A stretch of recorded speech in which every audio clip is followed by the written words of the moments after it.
on the gravel issue and flood risk, these are the comments that come out of the government report. This is a report to the Integrated Land and Management Bureau, Ministry of Lands, and it's about talking about the removals of gravel from 2007 to 2011 in the time window we're in now. And this is actually bolded in the report. There should be not be an expectation that future gravel removals will lower the flood profile. This is from the Northwest Hydraulic Consultants. It does not appear, and Marvin showed this one, large-scale gravel removals from the gravel reach of the Fraser are effective in lowering the flood profile. And this interesting one, again from the Integrated Land Management Report, it says previous gravel removals in the Fraser River have almost exclusively involved bar scalping, which mostly even the ones that are being done now are.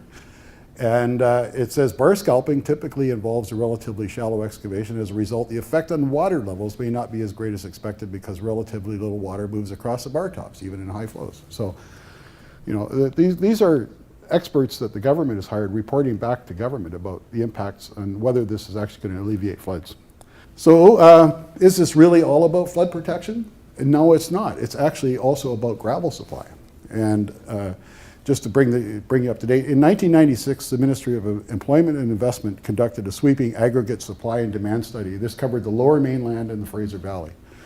And that study actually makes no mention of flood risk from the Fraser River. It's just a simple gravel supply and demand study.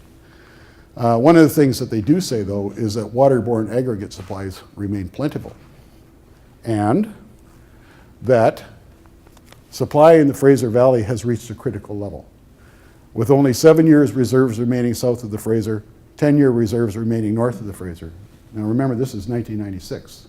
In around 1998, there was a moratorium placed by DFO on further removal of gravel from the Fraser River. And you know, we have actually talked with government officials and asked them, said, well, we know that gravel came out of the Fraser River before the moratorium. It came out years ago.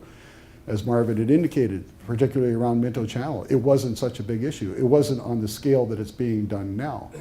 And it was never, there was never a flood issue raised at that time. And the government official then told us that they had since repositioned the gravel issue as a flood issue. And this sort of goes to the state of fear. So they repositioned it as a flood issue, and they fought and fought to get gravel out of the Fraser River and have successfully had that moratorium lifted. The gravel coming out of the river as time progressed has increased while local supplies have been exhausted. And just to show you, this is from the Integrated Land and Management Report on Fraser River gravel potential removals. And these are the extractions. And you can see in 2001, only 10,000 cubic meters were taken out, 2003, 65,000, 2004, 185,000, 2006, 273,000, and now we're at 2009, and we're at over 400,000. One of the things that I wanted to emphasize is that, you know, we're not against gravel extraction, and there certainly are areas in the river, and we've mentioned this to government, where gravel may be able to come out, where fish habitat is significantly not being impacted, but we want to sit down and talk with them and have a greater dialogue, and the door has been slammed in our face.